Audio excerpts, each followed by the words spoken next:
comment faire le rail pour le train supraconducteur.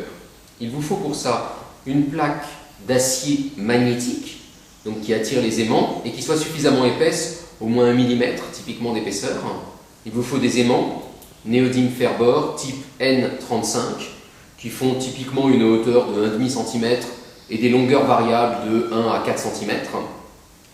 Et il va vous falloir placer les aimants sur la plaque de façon à ce que, regardez bien, tous les pôles ici de cette ligne-là soient nord vers vous, ici. Au contraire, tous les pôles de la rangée du milieu soient sud vers vous et à nouveau nord vers vous à l'extérieur.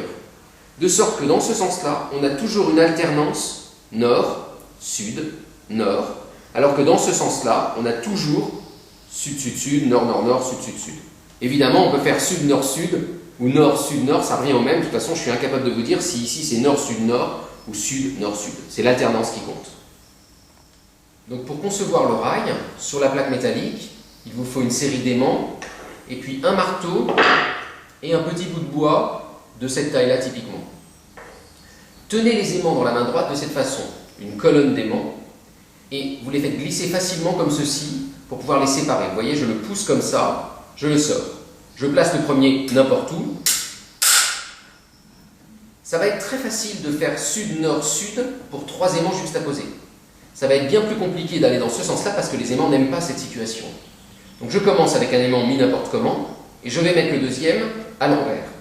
Je prends donc un deuxième aimant que je retourne et que je mets à côté du premier, légèrement décalé. Et je fais pareil avec un troisième aimant que je prends, que je retourne et que j'amène comme ceci. Pour vérifier l'épaule, vous prenez votre colonne, vous mettez 2 doigts par en dessous et vous l'approchez. Vous allez sentir que vous allez être repoussé d'un côté, attiré au milieu et repoussé sur l'autre côté. Vous pouvez comme ça à tout moment tester s'ils sont bien alternés comme il faut. Repousser, attirer, repousser, ou évidemment, si j'inverse ma colonne, attirer, repousser au milieu et attirer vers l'extérieur. On a les 3 premiers aimants. Il faut qu'ils soient légèrement décalés. Celui-ci arrive à peu près au milieu de ces deux-là. Je vais maintenant mettre le 4e aimant ici, à côté de celui-ci. Donc je vérifie que je suis attiré, donc là je suis dans le bon sens, et donc je prends un aimant attiré dans le même sens là, et je force pour aller le coincer vers le milieu ici. C'est un peu difficile au début, il y a un petit espace qu'on réduira ensuite. Je fais la même chose de l'autre côté, et au milieu, je fais quelque chose d'inversé. Donc maintenant je vais mettre l'aimant du milieu, donc je prends un aimant, je le retourne, et je l'approche ici au milieu. Et puis je fais la même chose avec un 3e aimant qui cette fois-ci est le même que celui-ci dans le même sens. Je le fais arriver par l'extérieur comme ceci. Vous voyez qu'ils n'aiment pas bien être dans cette situation. Je peux les forcer un petit peu, mais il y a toujours un petit espace résiduel. Et je procède de même le long du rail. Je refais encore une couche par exemple. Ça attire. Je le place ici. J'en mets un à nouveau maintenant que je retourne au milieu. Et un 3e que je mets à l'extérieur, je l'amène par là et je la tire. J'ai maintenant un bout de rail, et vous voyez que si je les repousse, ils commencent à accepter de se mettre les uns à côté des autres, et ainsi de suite. On voit qu'au début, on a des petits espaces entre les aimants comme ceci, mais si je repousse, vous voyez, ils se resserrent un petit peu, mais il reste toujours des petits espaces. Ne vous en inquiétez pas, à la fin, on réduira ces espaces quand on aura suffisamment d'aimants dans ces directions-là.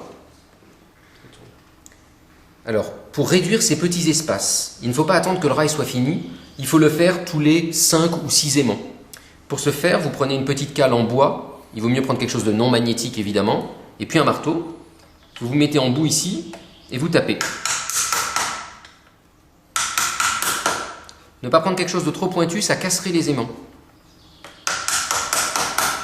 Et vous recalez ainsi, et réduisez les petits espaces, tous les 4 ou 5 aimants, de sorte qu'à la fin, votre rail soit bien joint. C'est crucial.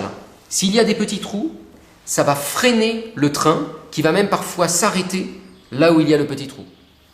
Toute la qualité de votre train va résider dans votre capacité de bien aligner les aimants et qu'il n'y ait pas de rupture, par exemple dans une courbe comme celle-ci ou dans une ligne droite, et qu'il n'y ait jamais de petits trous comme ceux-ci. Dans ce cas présent, le train va s'arrêter ici ou freiner.